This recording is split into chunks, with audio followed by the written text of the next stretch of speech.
People came to Ao's salon for ordinary reasons. A job interview. A wedding. A breakup. A funeral. They never came for destiny. The salon sat between a pharmacy and a phone repair shop, squeezed into a narrow concrete space where the generator noise never fully disappeared. The signboard above the door was faded blue, the paint peeling like tired skin, AYO's touch. Inside, the mirror was old, older than the building itself. Its edges were darkened, the glass slightly warped, as if it remembered faces that had long stopped breathing. Ao had inherited it along with the salon from her aunt, who had died suddenly one rainy afternoon, scissors still clutched in her hand. The mirror was the first thing Ao cleaned every morning. She didn't know why she was so careful with it. She just knew that if it cracked, something terrible would follow. At first, the changes were small. A man came in looking exhausted, shoulders slumped like he carried invisible sacks of cement. Ao trimmed his hair shorter than usual, just a centimeter more than he asked for. The next week, he returned smiling, said he'd been promoted unexpectedly. A young woman cried in the chair over a cheating boyfriend. Ao shaped her hair gently, softened the edges, left it fuller. 2 days later, the woman called to say she decided to leave him, and felt lighter than she had in years. Coincidences, Ao told herself. But then patterns formed.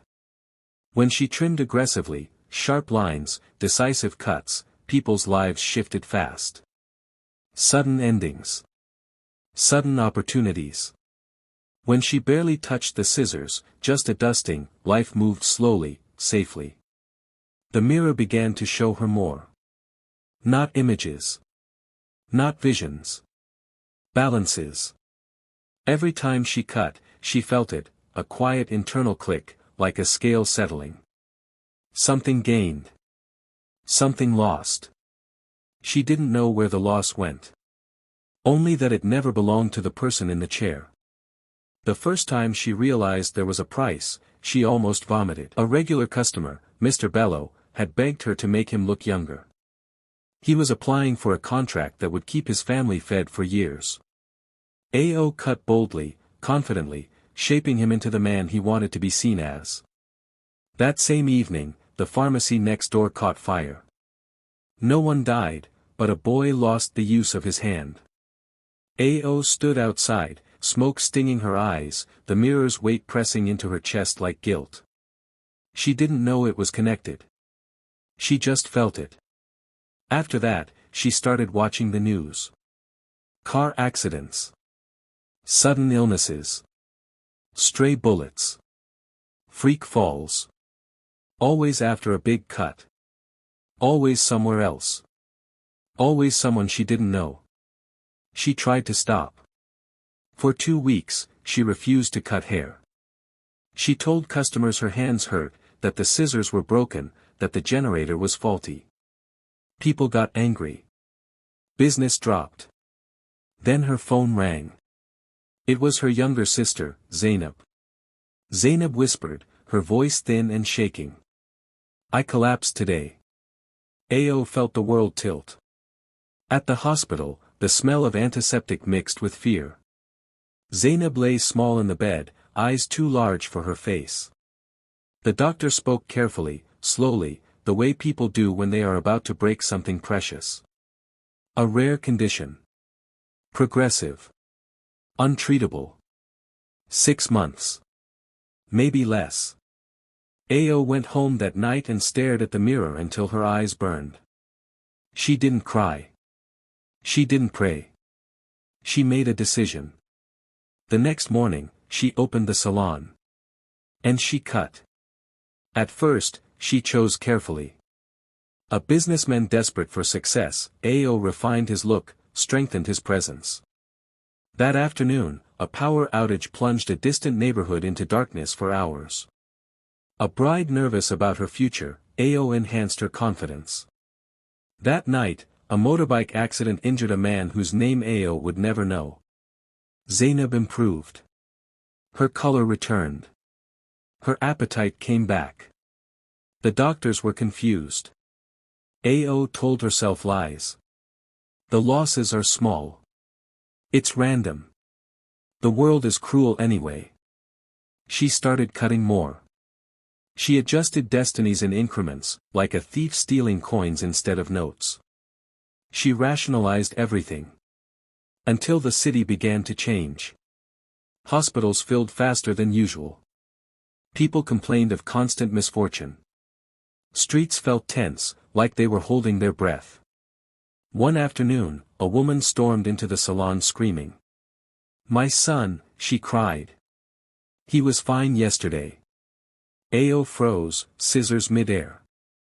"I just came for a trim," the woman sobbed. "Just a trim." Ao's hands shook. The mirror reflected her face, older now, hollowed by something heavier than exhaustion. That night, Zainab sat up in bed and laughed for the first time in months. "I feel like I cheated death," she said softly. Ao smiled. And hated herself for it.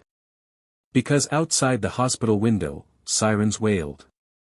And somewhere in the city, the price was being paid again. Ao stopped sleeping. When she closed her eyes, she saw the mirror, not her reflection, but the weight behind it. A pressure that never lifted, even when the salon was quiet and the generator was off. The city outside her window sounded restless now. Sirens cut through the night more often. Dogs barked for no reason. People argued in whispers, as if loud voices might attract bad luck. At the hospital, Zainab was no longer a patient. She walked the corridors on her own. She joked with nurses. Her charts confused the doctors so much they stopped explaining things to Ao and just smiled, uneasy and amazed. "It's like her body changed its mind," one doctor said. Ao nodded and said nothing. She had changed its mind. The salon filled up again. Word spread that people left Ao's chair better, not just prettier, but luckier. Someone got a visa after a trim. Someone else survived an accident that should have killed them. A woman swore her abusive husband suddenly softened, as if something inside him had been loosened. Ao raised her prices. Not for money. For control. She told herself that if destiny must be adjusted, she would do it carefully. She began asking questions before cutting. "Are you responsible for anyone else? Do you take risks? Who depends on you?" She tried to choose customers whose gains felt deserved. But destiny didn't understand fairness.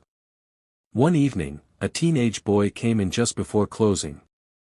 His clothes were clean but worn thin, his eyes sharp with hunger, not for food, but for escape. "I need to look serious," he said. "There's a test tomorrow." Ao hesitated. She could feel it already, the scale waiting. She almost refused. But then she thought of Zainab laughing in the hospital corridor, alive because Ao had stopped being merciful. She cut. The next morning, the news reported a collapsed building on the other side of the city.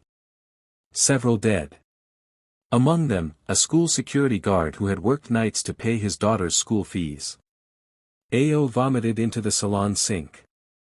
That was when she understood something new. The price wasn't random anymore. It was escalating. Destiny, like a body pushed too far, was resisting. She tried to slow down. Smaller trims. Fewer customers. But the mirror had changed. Even the smallest cut now carried weight, like destiny had learned her hands. And Zainab began to know. Not everything. But enough. One night, as they ate together in Ao's flat, Zainab put her spoon down and looked at her sister carefully. "People are suffering because of me, aren't they?" Ao's chest tightened. "No," she said too quickly. "Don't think like that." Zainab smiled faintly. "You always lie faster when it matters." Silence filled the room. "I don't remember being sick anymore," Zainab continued. "It's like that version of me belongs to someone else. That scares me." Ao reached for her hand. "You're alive. That's what matters." Zainab pulled away gently. Alive at what cost? The question followed Ao back to the salon. A few days later, a man arrived in an expensive suit, escorted by two others who waited outside. He didn't sit immediately. He studied the mirror, the scissors, Ao's hands. "You don't advertise," he said. "Yet people come out of here changed." Ao said nothing. "I represent people who manage, balance," he continued. "The city is destabilizing. Accidents are clustering. Loss is concentrating." He finally sat. "I need a cut," he said calmly. "And I need to know what you see when you touch fate." Ao's pulse roared in her ears. She cut him lightly, barely a trim. The mirror screamed. Not audibly. Internally. She saw it then, not images, but understanding. This man didn't want luck. He wanted confirmation. When she finished, he smiled. "You're a nexus," he said. "A leak in the system." "What system?" Ao asked. "Survival," he replied. "You're borrowing against futures that don't belong to you." He stood and adjusted his jacket. "Stop," he said simply. "Or the price will stop being invisible." That night, the power grid failed across half the city. Hospitals ran on generators. Traffic lights died. Panic spread faster than fire. Zainab collapsed again. This time, it was worse. Ao sat by her hospital bed, shaking, her mind tearing itself apart. If she stopped cutting, Zainab would die. If she continued, the city would. The mirror had given her a gift, but it had never promised mercy.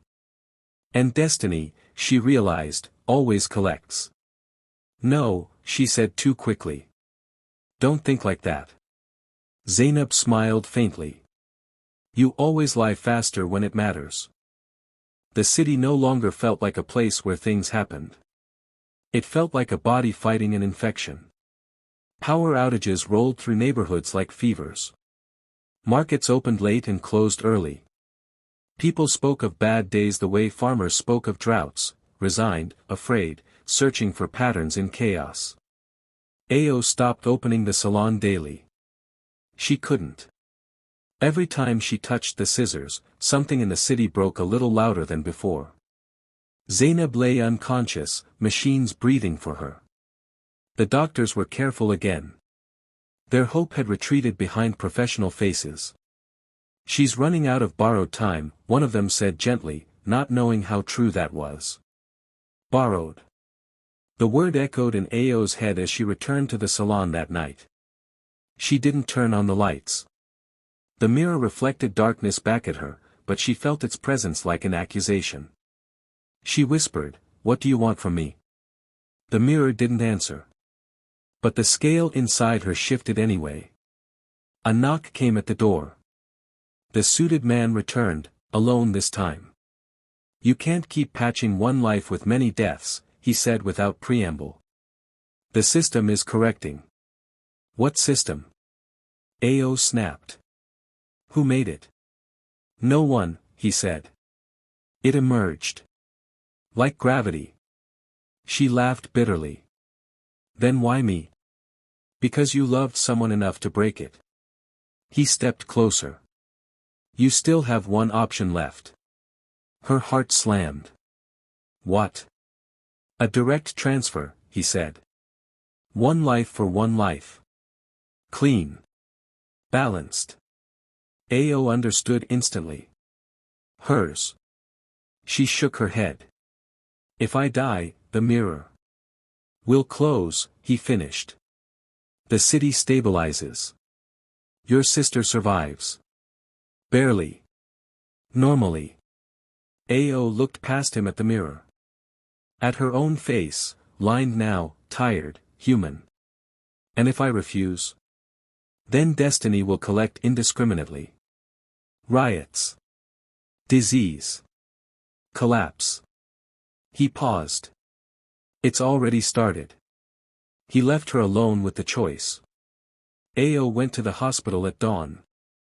She held Zainab's hand, warm and fragile.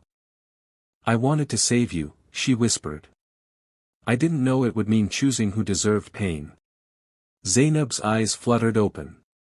Somehow, she knew. "You don't get to decide that," Zainab murmured. "That's why it hurts." Tears finally came. That evening, Ao opened the salon for the last time. She didn't announce it. She didn't charge money. One final customer came in, a woman with tired eyes and hair gone dull from worry. "I don't need luck," the woman said. "Just peace." Ao smiled softly. She gave her the gentlest trim she'd ever done. The scale settled. No sirens followed. No screams. Ao closed the door, turned the sign to closed, and faced the mirror. She picked up the scissors. For the first time, she cut her own hair. Not for beauty. For balance. The mirror cracked, not violently, but like ice releasing tension. Light flared, warm and blinding. Ao felt her breath leave her slowly, like a debt finally paid. A week later, the city calmed. Hospitals emptied. Power stabilized. People spoke of a bad season passing. Zainab woke up hungry. She lived. Years later, she would pass the old salon and feel something tug at her chest, a loss she couldn't name. The mirror was gone. But sometimes, when someone left a barbershop feeling inexplicably lighter, the city seemed to breathe easier. Because destiny, once touched by love, never forgets the price that was paid.